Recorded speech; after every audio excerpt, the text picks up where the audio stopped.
How's it going, everybody? Today we're going to talk about some of the worst teams to put on defense, aka teams with the lowest hold percentages in Grand Arena.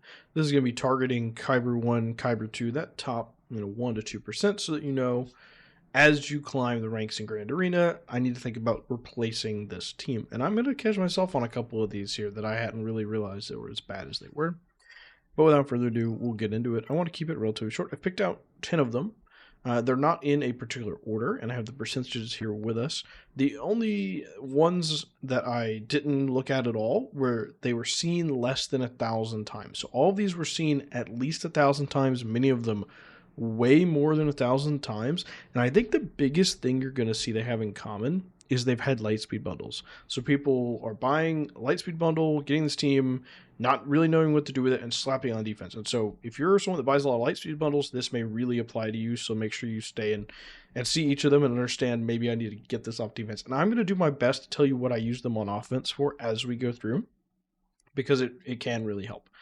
All right, so the first one on here, and there were a couple. Let me rephrase. There were a couple more than 1,000s that were left off that were just incredibly obvious and were kind of close to that 90% win rate for the opponents. So, like, for example, 96 here means they have a 4% hold rate. They only get a hold 4% of the time.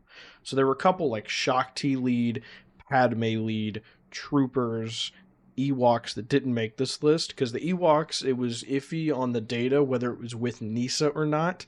Obviously with Nisa your hold rate's going to go up. Without Nisa it's going to be like near zero, so it was kind of hard for me to really isolate the data there. But either way, so this is the list we're working with. First one's Tuskens. 4% of the time it gets hold. Stop putting Tuskens on defense. If you bought Tusken LSB, use them on offense. Bottom line is that you can beat any turn meter heavy team with Tuskens. So you just bring them on offense, you see a turn meter heavy team, and you're like, hey, boom, throw Tuskens at it. Check.gg. I'm not sure that it would beat something like Fin Zori, but check.gg and see. Because anything that's heavy turn meter, you're going to have a reasonable chance with Tuskens. If somebody's dumb enough to put Troopers on defense, throw Tuskens at it, Ewoks, throw Tuskens at it. Or at least now you're saving yourself the hold, right? Like, if they're beating this easily on defense, and this is all 5v5, by the way. I know some of these don't have 5 characters just because the last spot's a little flexible, but I wanted to go ahead and tell you for sure all these are 5v5. All right, next up is Raddis that holds 5% of the time. Again, another team that there was an LSB for. Raddis is really good on offense. It beats the crap out of any Empire team, so that's going to be your DTMGs, your Enochs. It's also really good against teams with a lot of AoE, and it just winds up fitting really well into the meta right now, mainly because of DTMG. And it can kind of beat Inquisitors, although that is a hard one for the Reva Inquisitor team to win that battle. But yeah, so make sure you aren't setting Raddis on defense anymore, apparently. Boskk holding 6% of the time. There were a lot of lineups. This, I think, is the strongest I saw, so I used this one, but there were a lot of lineups in the data. It was a little difficult to parse, but as a whole, Boskk lead had a 6% hold rate. This just gets run over by CLS. There's not a lot in the game that CLS just absolutely steamrolls right now, and so people have CLS on offense and they see this.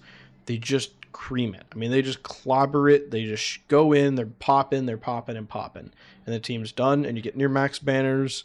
Don't sit on defense anymore. You may not wind up getting to use this team at all nowadays. If you're still doing Finnick against Lord Vader, you're not seeing the clones yet. You'll want Grief and Bando for that. But that's kind of where that ends. Next up, we've got Kelleran Beck here. This one shocked me because I don't consider Kelleran Beck a really easy team to beat. But the hold rate's only about 6%. So I guess don't set Beck right now. He needs some help. He's much better in Territory Wars, Beck lead. I just keep this to Qui-Gon lead. I don't think there's anything necessarily wrong with setting it, even though I think Qui-Gon is beaten pretty easily right now. But if you're going to set something like this, just set Qui-Gon lead. There's your answer to that. Enoch, I didn't fill in the last 2 spots. It was not 3v3. This didn't fill in the last 2 spots here. This loses to Troopers.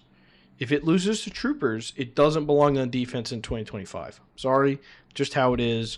I'm honestly surprised it even gets a 10% hold rate.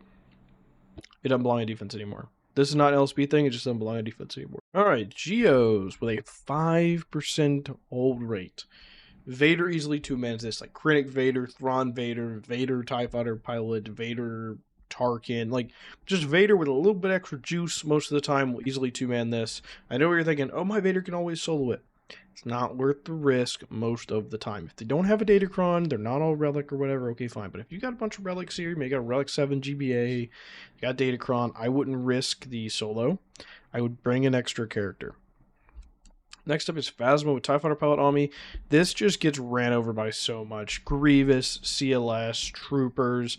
I think Wampa can probably solo it too. There's just way too much that runs this over. I'm sorry for my First Order SLK owners. You just can't set this.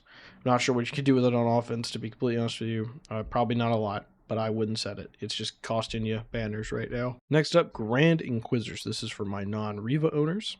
Bottom line is that it's not good. It loses to Raddis. It loses to CLS. It loses to... I don't think it would lose to Troopers, but it loses to Qui-Gon, even though they're meant to be anti-Jedi. I think you probably also maybe lose to Bad Batch. It just loses to a lot, and the AI is really dumb. You could bring them on offense and use them to clean some stuff up pretty good. They're a high control team, but I don't think I'd be setting them on defense with only a 4% hold rate. Next up is Bad Batch. Now, Bad Batch is a weird one because... I think it's a similar LSB situation. A lot of people bought the Bad Batch LSB and they're like, hey, I'll go sit my Bad Batch on defense right now while I work on Zetas and mods and whatnot. Okay. The AI is really dumb. So the AI does echoes a buff the spell like it should, that pushes turn meter to the team, right? But it doesn't do this for tech, which stuns the dazed people. It does this. So the bottom line is, it's not just that Bad Batch are not like good on defense, is that the AI doesn't control the team correctly in a way that would actually pull the combo off. So since the combo's not getting pulled off, they wind up just not being good and not holding well. And they wind up losing to a lot of things we've already talked about, wanting to avoid. So it's just one you can't sit on defense. It's got a not bad hold rate at 9% for how bad the AI is, but it's one you're better off just bringing on offense, using it to beat a Qui-Gon Jinn, for example, which you're going to see really often. The last one, my one like fun pick on the list.